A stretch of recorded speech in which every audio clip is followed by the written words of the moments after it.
Assalamualaikum warahmatullahi wabarakatuh. Alhamdulillah, alhamdulillahilladzi ja'ala ad-dina ribatan matinan baina qulubil mu'minin wa amara bi dhihati wa ta'awuni wa naha an tanazzu'i wa tafarruqi fi kitabih.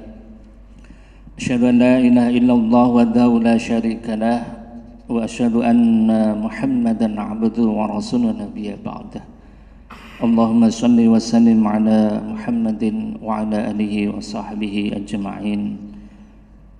Qala Allah Ta'ala fi kitabil karim, a'udzu billahi minasy syaithanir rajim. Wal yakhshal ladzina law taraku min khalfihim dzurriyyatan dhi'afa khafu 'alaihim falyattaqullaha falyaqulu qawlan shadida. Wa qala Rasulullah sallallahu alaihi wasallam, innallaha abdalana birruhbaniyatil hanifiyah. Pertama-tama marilah kita panjatkan bersyukur kepada Allah Subhanahu wa taala yang telah melimpahkan rahmat serta hidayahnya, serta melimpahkan kepada kita kesehatan baik jasmani maupun rohani sehingga kita bisa hadir di dalam masjid yang mulia ini dalam keadaan sehat, dalam keadaan senantiasa dilindungi oleh Allah Subhanahu wa taala. Bapak-bapak, ibu-ibu yang dimuliakan Allah, pada kesempatan ini saya diberi judul untuk mencetak anak soleh. Judulnya mencetak anak soleh. Dalam kondisi saat ini memang untuk mencetak anak soleh tidaklah mudah. Pengaruh daripada informasi yang begitu dahsyat yang masuk di dalam diri anak-anak itu telah membentuk sebuah karakter yang luar biasa, membahayakan dirinya sendiri maupun orang lain. Maka kita bisa melihat anak-anak SMP, SD itu sudah membentuk geng ya. Mereka tawuran antara satu dengan yang lain. Mereka membunuh sebagai kebanggaan ketika mereka masuk dalam grup-grup atau geng-geng anak-anak semacam itu. Kita bisa melihat informasi bagaimana anak SD sedang jalan dibunuh, anak SMA sedang jalan keluar sekolah dibunuh dan sebagainya. Dan mereka menganggap itu suatu kebanggaan kalau dia sudah bisa membunuh. Itu di sisi lain kriminalitas yang begitu dahsyat di lingkungan kita. Begitu juga hubungan laki-laki dan perempuan yang tidak ada batasnya. Sehingga di Jawa Timur ini hampir ada 30.000 ya, 30.000 anak-anak yang minta nikah dini karena kebobolan. Itu banyak sekali.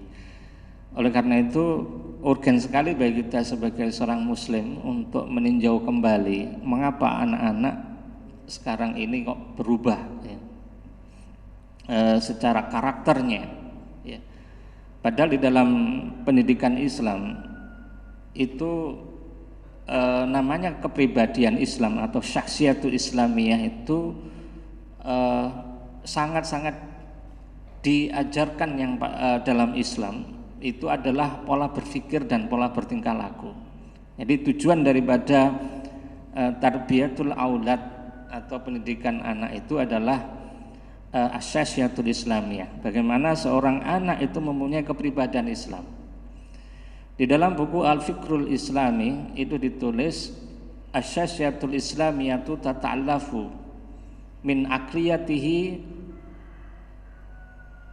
wa amalihi. Jadi kepribadian itu terbentuk daripada dua hal. Yang pertama adalah pola berpikir dan pola bersikap. Pola berpikir itu adalah ketika seseorang itu al-hukmu ala syai', itu menghukumi sesuatu biwasitatil ahkamil Islam. Jadi kalau memutuskan sesuatu berdasarkan syarat Islam, maka dia punya namanya pola berpikir Islami. Contoh, ketika seseorang diberi minuman keras, maka orang itu mengatakan itu adalah haram, maka aku tidak boleh memakannya.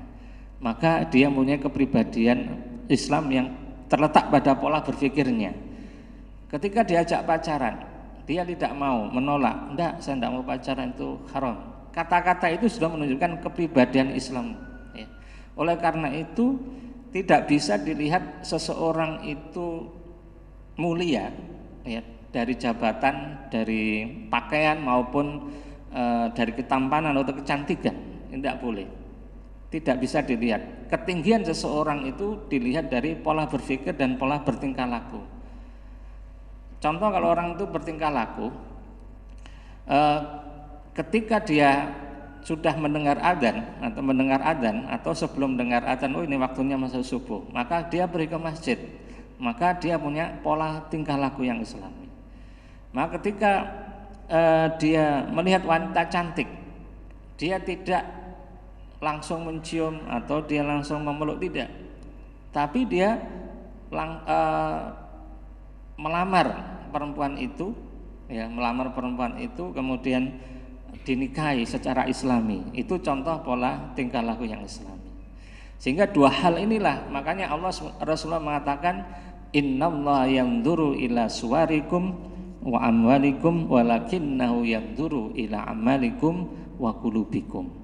Sesungguhnya Allah tidak melihat dari gambar bentuk kalian, tidak melihat dari harta-harta kalian, tetapi Allah Subhanahu wa taala melihat dari perbuatan kalian, wa qulubikum, amalikum wa qulubikum.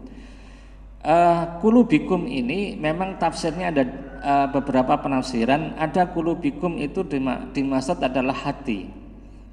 Tetapi di dalam Al-Qur'an dikatakan walaqad dara'na li jahannama katsiran minal jinni wal insi lahum qulubum la yafqahunna biha. Mereka punya akal, tidak digunakan untuk berpikir. Itu dalam tafsirnya, qulubuhum itu adalah akal, bukan hati. Di sisi lain ada yang memang di dalam hadis ada hati ad-mudghah yang idza fasadat fasada kulluh, jika hati itu rusak, rusaklah semuanya. Nah, ini juga dimaksud adalah hati. Maka di sini pola berpikir adalah ketika seseorang itu memutuskan dari ucapannya bahwa sesuatu itu halal atau haram, maka disitulah dia pola berpikir yang Islami. Dan tujuan dari pendidikan Islam itu yaitu membentuk karakter, pola berpikir dan pola bertingkah laku yang Islami. Ini berbeda dengan pendidikan yang lain. Kalau pendidikan di Barat bukan lagi pada pendidikan karakter yang seperti Islam.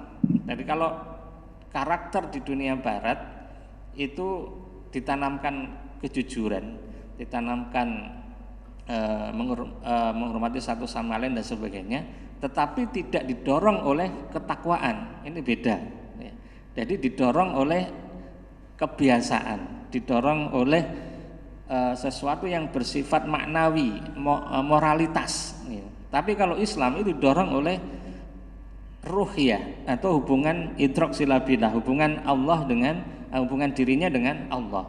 Ini yang tidak akan habis dan tidak akan hancur. Tetapi kalau didorong oleh maknawiyah, moralitas, didorong oleh saya nanti tak membantu orang lain, ya kasihan melihat dia, tidak didorong oleh ini perintah Allah untuk menolong yang lemah, tidak didorong itu, hanya sekedar kasihan, maka itu lama-lama akan hilang rasa itu.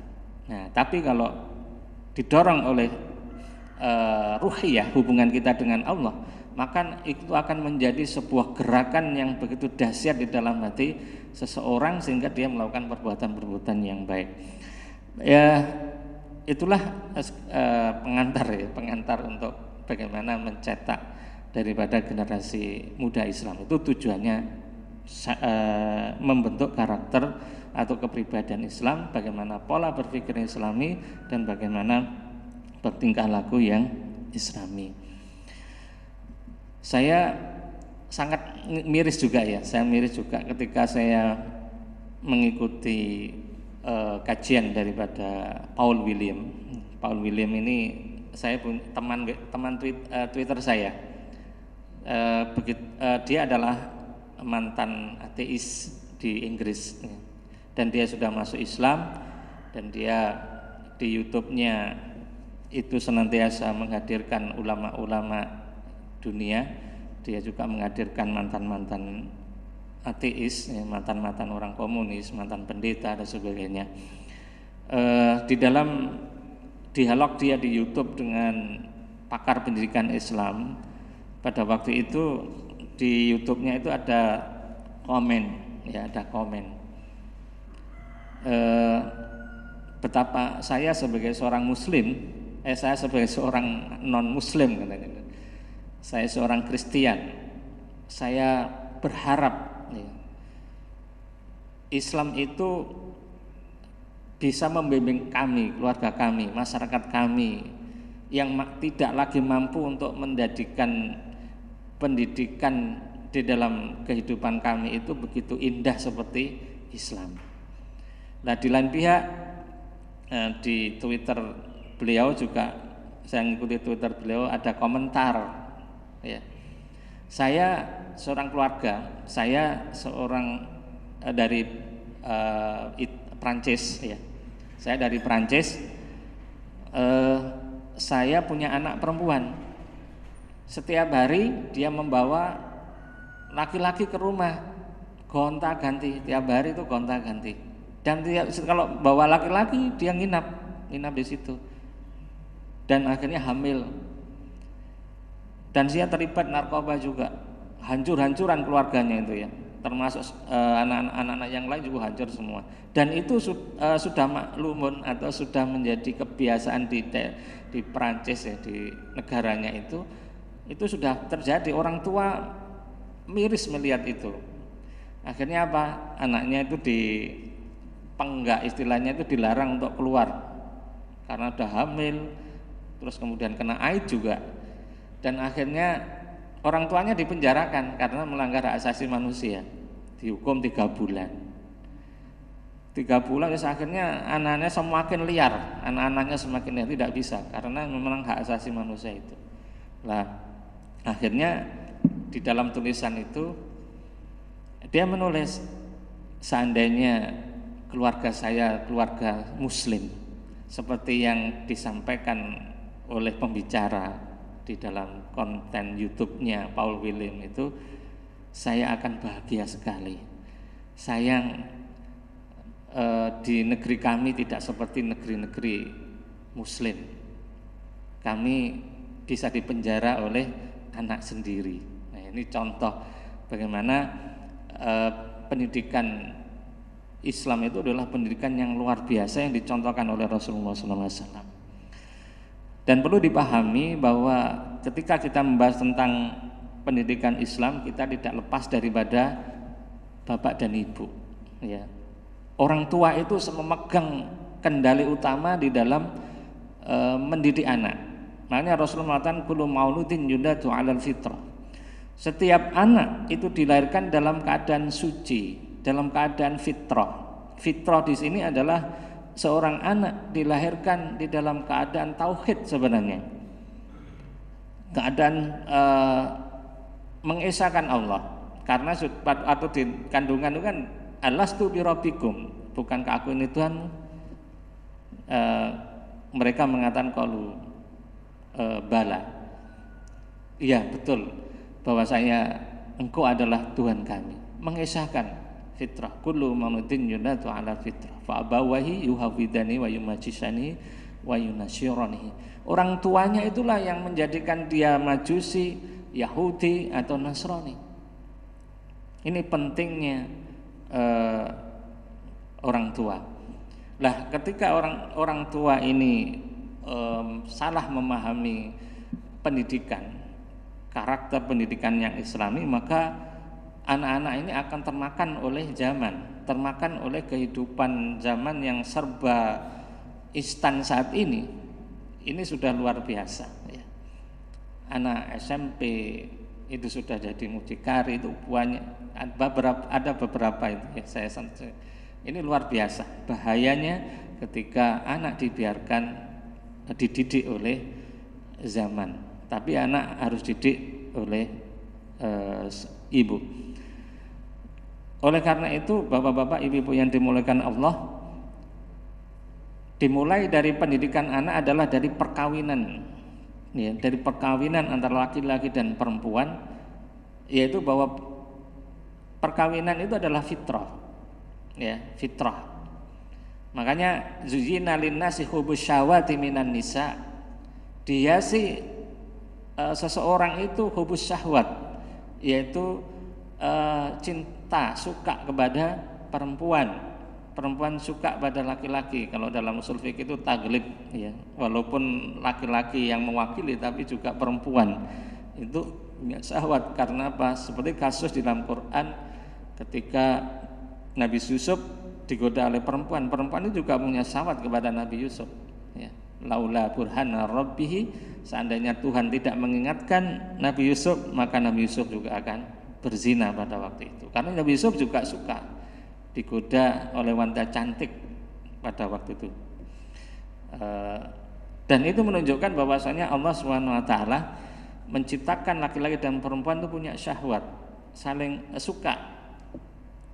Dan Rasulullah SAW itu menjadikan perkawinan, ya, perkawinan ini adalah merubah paradigma masyarakat bahwa tidak ada namanya tabatul atau tidak mau menikah, seperti para rahib, menghilangkan itu semua. Ini yang dilakukan oleh Islam. Karena apa? Tujuannya adalah untuk menjadikan manusia punya turunan-turunan yang soleh-solehah. Bahkan Rasulullah mengatakan, saya bangga kalau umatku itu banyak. Beda dengan kondisi yang ada di luar sana, ya. Jepang ini sekarang kekurangan anak, sampai menggelontorkan hampir 30 triliun untuk menikahkan orang-orang Jepang supaya dia punya anak. Tingkat fertility, tingkat kesuburan mereka menurun.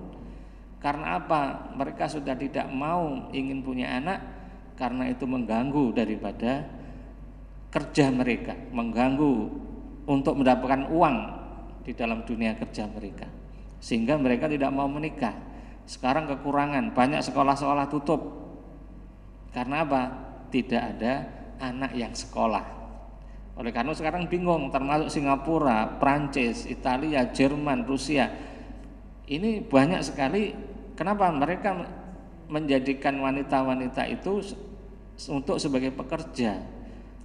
Kemudian mereka menjadikan wanita-wanita itu sebagai kepala keluarga. Nah, ini banyak sekali, dan perzinahan yang begitu banyak di sana. Mereka tidak mau menikah, yang penting bisa menikmati itu semua tanpa ada pernikahan. Makanya Rasulullah SAW menyampaikan, Innallah abadalana rahbaniyatal hanifiyah, dan sungguhnya kami menggantikan, ya, ruhbaniyatal hanifiyah, menjadikan, merubah rahib-rahib yang tidak mau menikah itu dalam Islam, itu dijadikan mereka, maksudnya umat Islam itu jangan sampai seperti rahib-rahib yang tidak mau menikah. Tapi Rasulullah menggantikan ajaran, maksudnya ajaran yang mereka lakukan dengan Islam yang mensunnahkan bagi mereka untuk menikah. Makanya man kana musiran ala yunkih summa layam yunkih falaisa minni. Siapa saja yang mampu untuk menikah kemudian tidak menikah, maka itu bukan umatku, kata Rasulullah SAW. Bapak-bapak, ibu-ibu yang dimuliakan Allah, saya mulai dari pernikahan dulu supaya apa fungsi pada nikah itu, sehingga kita nanti bisa mendidik anak-anak itu dari pernikahan itu. Niatnya itu kembali kepada untuk menjadikan keturunan-keturunan anak yang soleh. Artinya dengan anak-anak yang soleh itulah kita berharap agama ini bisa tersebar dengan baik. Kemudian di akhir daripada anak-anak soleh itu yang kemudian mendoakan diri kita dan keluarga kita, ya. Idza mata ibnu Adam in qata amalihi, in qata amaluhu, jika anak Bani Adam itu meninggal kan terputus, ya. Ila, salah satunya adalah waladin sholihin yad'ulah, yaitu anak-anak yang soleh yang mendoakan kita. Yang pertama, bahwa perkawinan itu adalah untuk melindungi kemaslahatan. Jadi melindungi kemaslahatan. Allah SWT menyatakan bahwa dan Allah menjadikan kalian waja'ala lakum, ya, waja'ala lakum, menjadikan bagi kalian min anfusikum azwaja, dan menjadikan dari diri kalian itu istri-istri. Wa ja'ala lakum min azwajikum banina wa hafadha, dan Allah menjadikan dari istri-istri kalian itu anak-anak dan keturunan. Ini tujuan daripada nikah. Ini adalah kemaslahatan bagi kita. Coba kita bayangkan kalau umat Islam keturunannya sedikit atau keturunannya tidak ada, musnah umat Islam. Makanya Rasulullah SAW itu menyuruh para sahabat, kemudian umat Islam untuk menikah, itu adalah untuk menjaga kemaslahatan kaum muslimin sehingga menjadi keturunan yang banyak. Bahkan Rasulullah menyatakan bangga kalau umatku nanti banyak. Ini adalah untuk kemaslahatan umat Islam. Bahkan kemarin saya lihat di YouTube sampai ada mengatakan seandainya tidak ada umat Islam di Indonesia, maka LGBT itu akan berkembang pesat. Ini yang berbicara non muslim, ini pendeta. Bila mengatakan seandainya tidak ada umat Islam di Indonesia atau umat Islam menjadi minoritas, pasti LGBT akan legal. Tapi karena ada umat Islam yang begitu banyak dan mereka adalah umat yang getol mengharamkan adanya LGBT, karena di antara para pendeta-pendeta di dunia ini sudah banyak yang melegalkan pernikahan sesama jenis. Nah, ini perkataan mereka. Jadi kalau di dalam surat An-Nisa ayat 1 kan, hai manusia, takwalah kepada Allah yang Allah menciptakan min nafsi wahidah, dari satu orang. Kemudian Allah menciptakan dari satu orang itu istri, dari istri itu menciptakan laki-laki, rizal wa nisa, menciptakan laki-laki dan wanita. Jadi tujuan daripada pernikahan itu adalah untuk melanjutkan keturunan. Dan keturunan yang bagaimana? Keturunan yang soleh-solehah. Sebagaimana di dalam surat An-Nisa, wa yashhad ladina law taraku min khalfihim dzurriyyatan ti'afa khafu 'alaihim falyattaqullah falyaqulu qawlan syadidah. Wal yakhsha, hendaklah takut alladzina taraku min khalfihim dzurriyyatan ti'afa, hendaklah orang-orang yang meninggalkan anaknya dalam keadaan lemah, mereka harus takut kepada Allah. Di'afa di dalam tafsir Al-Qurtubi itu dikatakan di'afa, menjadikan anak-anak mereka tidak dididik dengan Islam, menjadikan anak-anak mereka tidak didik dengan akhlak, akidah dan syariat Islam. Ini adalah melemahkan mereka. Bukan dimaksud itu bukan tidak melemahkan itu disekolahkan di sekolah yang mahal, kemudian diberi gizi yang luar biasa dan sebagainya. Walaupun gizinya tinggi, sekolahnya mahal, tetapi tidak didik dengan Islam, berarti itu dia melemahkan anaknya.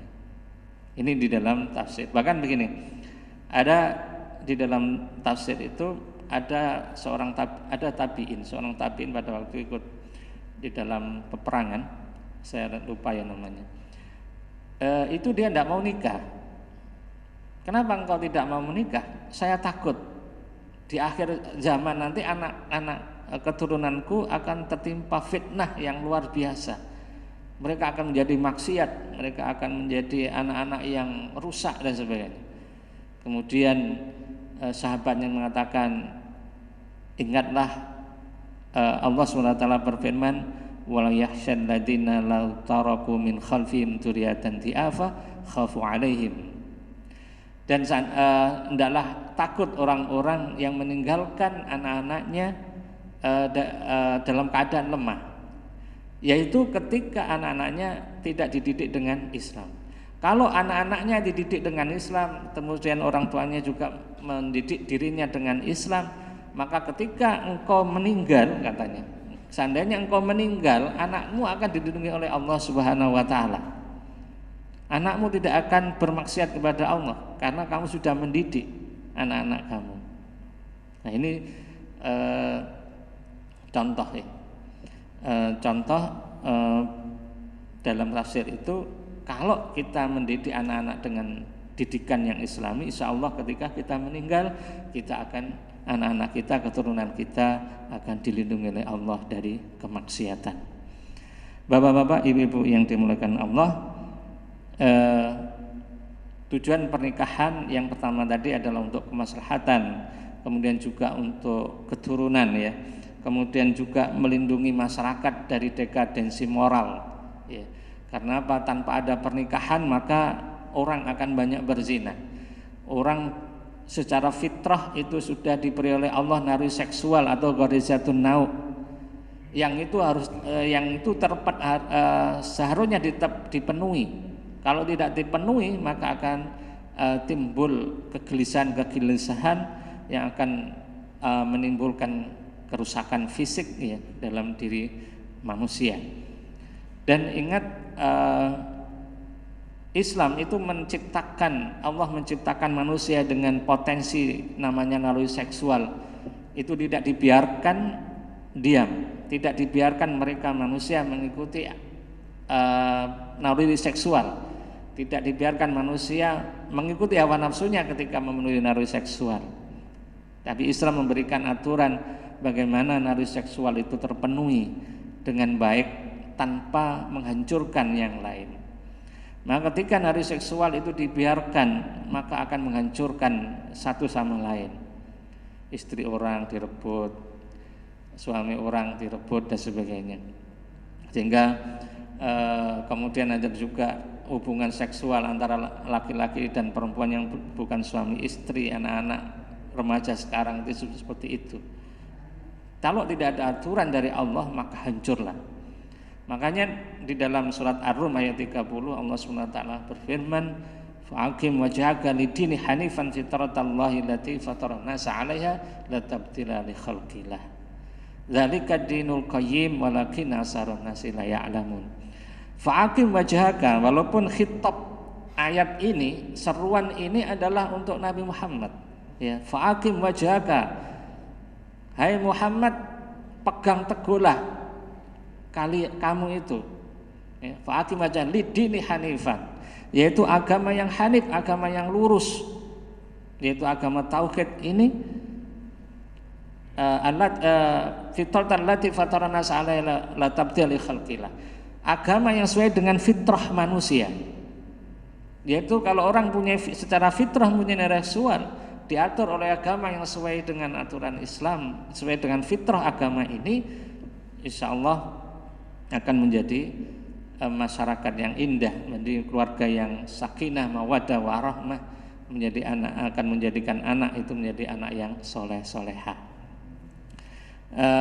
Dzalika dinul qayyim, itu agama yang lurus, agama Islam dan agama yang lurus, walakin aksarun nasi la ya'lamun. Akan tapi banyak manusia yang tidak tahu, justru mencampakkan daripada aturan-aturan Allah, termasuk dalam aturan masalah keluarga. Banyak yang tidak paham aturan bagaimana hubungan laki-laki dan perempuan, suami istri di dalam keluarga, dan bagaimana hubungannya dengan anak, karena ayah dan ibu ini adalah pendidik pertama, madrasah pertama di dalam keluarga.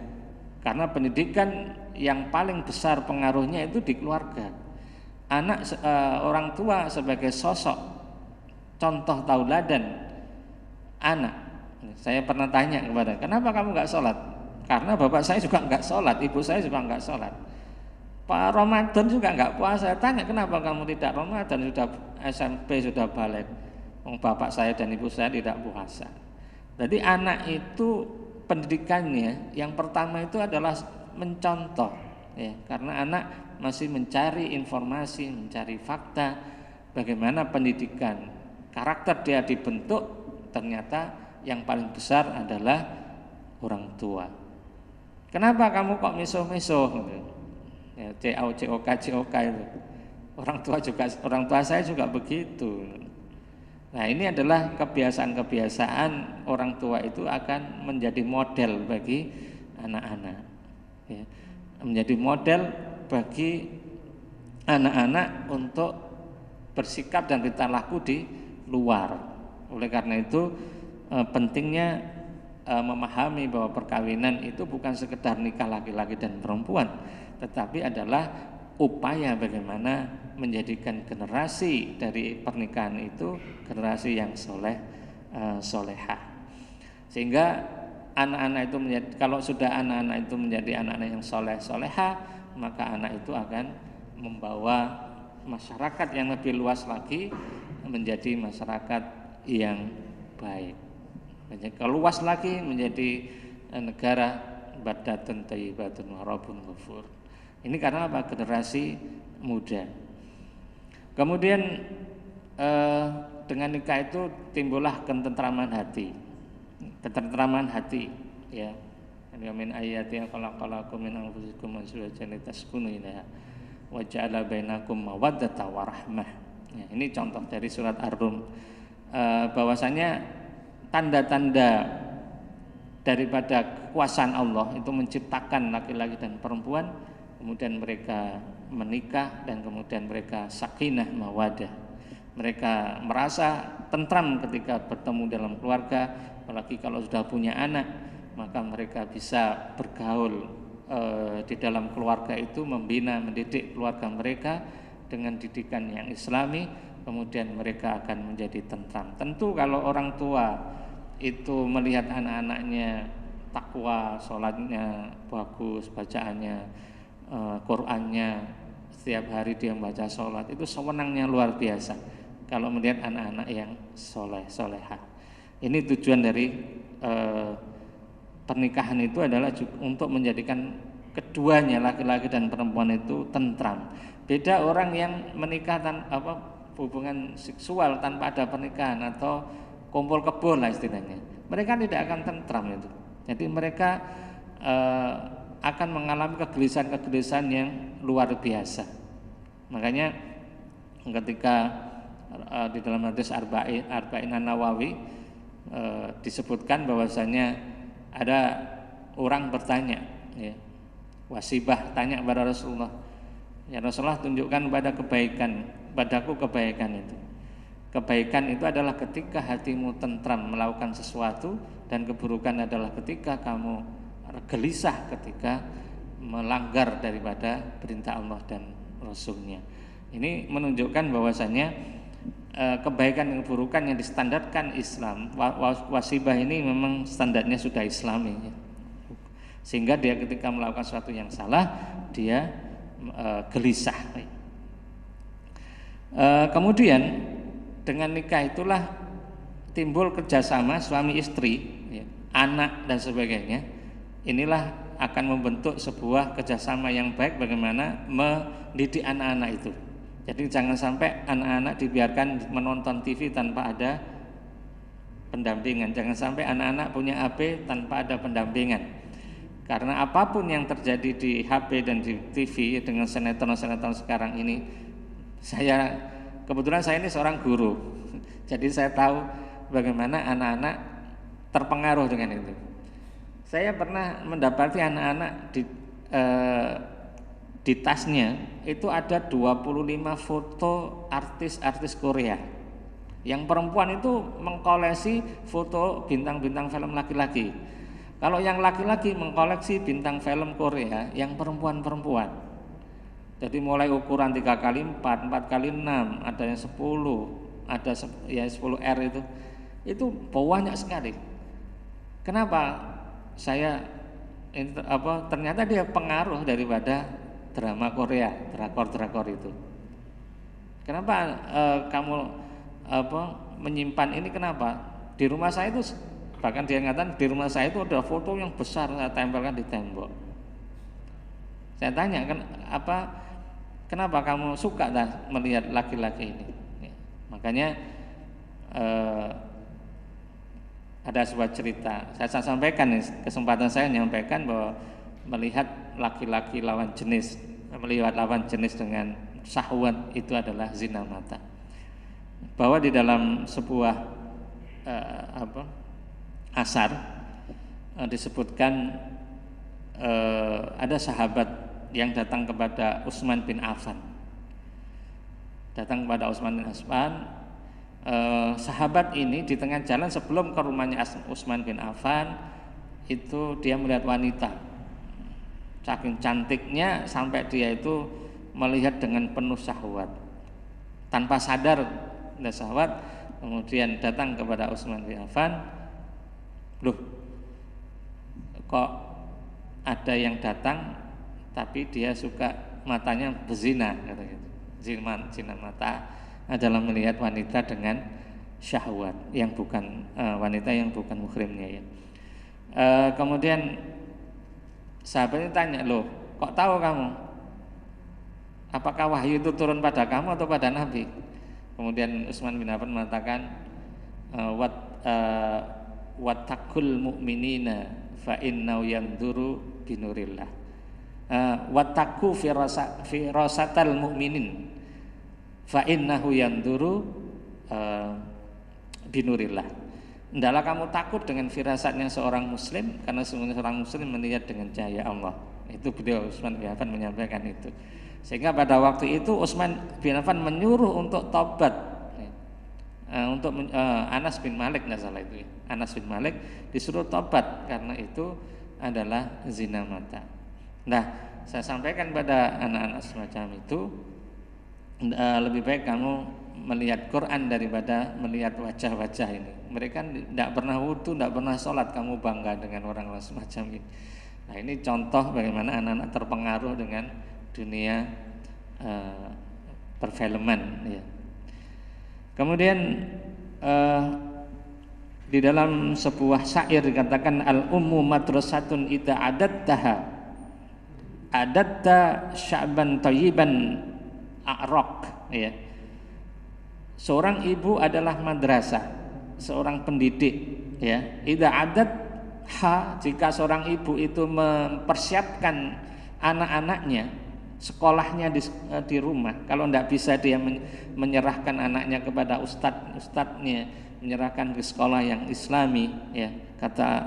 Kemudian adat sya'ban thayyiban, maka dia wanita itu, seorang ibu itu akan menjadikan anak-anak generasi yang baik, anak-anak yang thayyiban. Muhammad Al-Fatih, penakluk Konstantinopel yang hampir 800 tahun tidak pernah disentuh oleh musuh-musuhnya. Konstantinopel itu Romawi Timur, kerajaan Romawi Timur, termasuk negara adidaya pada waktu itu. Itu temboknya itu berlapis 3 tembok pertahanan. Setiap tembok tebalnya 15 setiap tembok 115 meter tebalnya. Itu bisa ditaklukkan oleh Muhammad Al-Fatih yang umurnya 17 tahun. Karena apa? Karena orang tuanya pada waktu itu meminta dia dididik oleh seorang ulama. Sejak kecil, umur 7 tahun diserahkan kepada seorang ulama karena orang tuanya tidak bisa mendidik. Jadi diserahkan kepada ulama, kemudian dia umur 17 tahun, dia sudah hafal Quran, dia menguasai 7 bahasa, kemudian dia tidak pernah berhenti puasa Senin Kemis. Ya, ketika pasukannya menaklukkan Konstantinopel, pasukannya disuruh untuk sholat malam. Pada waktu itu dia juga sholat puasa 3 hari 3 malam, 3 hari itu Ayyamul Abyad pada waktu itu. Akhirnya Konstantinopel bisa ditaklukkan oleh Muhammad Al-Fatih yang selama 800 tahun tidak ada satupun negara yang bisa menghancurkan Konstantinopel atau Turki. Nah, didikan generasi muda yang anak-anak yang Islam inilah yang akan membangkitkan umat ini menjadi umat yang luar biasa, yang umat yang mampu untuk memperjuangkan agama ini. Kalau sudah agama ini mampu diperjuangkan, maka insya Allah masyarakat akan menjadi masyarakat yang Islam, masyarakat yang bertakwa pada Allah, dan keluarga akan menjadi keluarga yang sakinah mawaddah warahmah. Karena apa? Karena keluarga sudah membentuk keluarga masyarakat kecil, masyarakat yang Islami. Insyaallah. Ini sebenarnya kalau ini saya itu dari awalnya itu pernikahan, nanti bagaimana setelah pernikahan, kemudian setelah lahir anak itu bagaimana mendidiknya. Sampai jam berapa?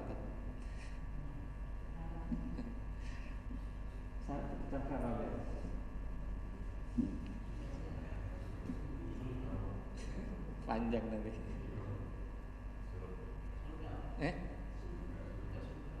Sudah ya?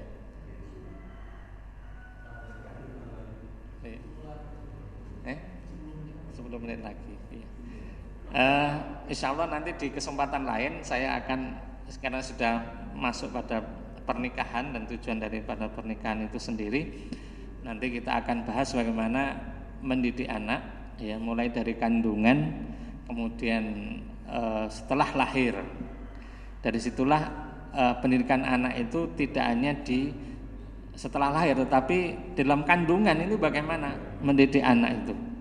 Ya, ternyata ketika Allah menciptakan manusia itu yang paling pertama kali adalah pendengarannya difungsikan ketika sudah membentuk bayi. Pendengaran, ya. Makanya inna sam'a wal basara wal fuada, ketika pendengaran, kemudian mata, kemudian hati itu akan akan dimintai pertanggungjawaban oleh Allah Subhanahu wa taala. Dan ketika di kandungan ini membuktikan ini sejak di kandungan, ketika seorang ibu membacakan Al-Qur'an, kemudian maka anaknya itu akan mudah untuk diajarkan Al-Qur'an. Ketika orang tua itu sering bersedekah ketika dia masa hamil, ternyata anaknya itu suka sedekah, suka infak. Ini ternyata sudah diuji oleh para ahli pendidikan anak, ya, ahli kedokter kandungan dan sebagainya, menguji anak itu disetelkan istilahnya murotal kandungannya itu. Geraknya sudah berbeda dengan ketika anak disetel musik rock, ya, atau musik dangdut misalkan. Itu sudah berbeda. Kalau sudah murotal, anak itu begitu diam, tidak bergerak. Tapi kalau sudah rock, wah, bergeraknya luar biasa, mancal-mancalnya luar biasa. Ketika disetelkan murotal, begitu tenang anak itu. Ini contoh, ya. Ini sudah diteliti bahwasanya punya pengaruh setelah lahir. Ternyata anak ini mudah menghafal Quran. Karena apa? Karena sejak kecil ibunya membacakan Al-Quran. Kadang-kadang disetelkan murotal di telinganya, di telinga ibunya ini, ternyata punya pengaruh. Makanya Al-Quran sendiri mengatakan bahwa ya ayuhan nas qad ja'akum mau'izatum mir rabbikum, sesungguhnya telah datang kepada kalian mau'izatum mir rabbikum wasyifa'u, dan juga sebagai penyembuh lima fis suduri, di dalam hati. Al-Quran qul huwa lil ladzina amanu huda wasyifa, bahwa katakanlah Quran itu adalah huda wasyifa, itu adalah penyembuh. Ini luar biasa. Oleh karena itu Bapak-bapak Ibu yang dimuliakan oleh Allah, untuk mendidik anak maka niatkan, ya. Kita niatkan atau perkawinan antara laki-laki dan perempuan, niat untuk ibadah pada Allah, untuk mendidik keturunan menjadi keturunan yang soleh-solehah. Jadi dalam surat Al-Kahfi sebenarnya anak-anak harta itu adalah zinatul hayatid dunya. itu adalah perhiasan dunia. Dan yang paling utama adalah amal soleh. Amal soleh, amal soleh kita mendidik anak, amal soleh anak, kemudian itu bisa menolong kita. Bagaimana nanti di neraka, di akhirat, ada orang tua kaget padahal dia dulu adalah ahli maksiat, kok tiba-tiba masuk surga. Tanya kepada Allah, kenapa saya bisa begini? Kemudian Allah mengatakan karena itu adalah doa dari anak kamu yang soleh. Ternyata mampu untuk memberikan pertolongan kepada orang tua ketika orang tuanya masuk neraka. Ya, saya kira itu yang bisa sampaikan. Insya Allah kalau memang ada waktu nanti kita bahas tentang pendidikan setelah anak lahir. Mulai lahir dan itu mulai kecil apa yang harus dilaksanakan dan sebagainya. Karena waktu yang singkat, apabila ada hal-hal yang kurang berkenan di hati Bapak Ibu, saya mohon maaf sebesar-besarnya. Kalau ada kebenaran itu ada semata-mata petunjuk dari Allah Subhanahu wa taala. Wabillahi wattaufiq walhidayah wa ridha wa inayah. Assalamualaikum warahmatullahi wabarakatuh.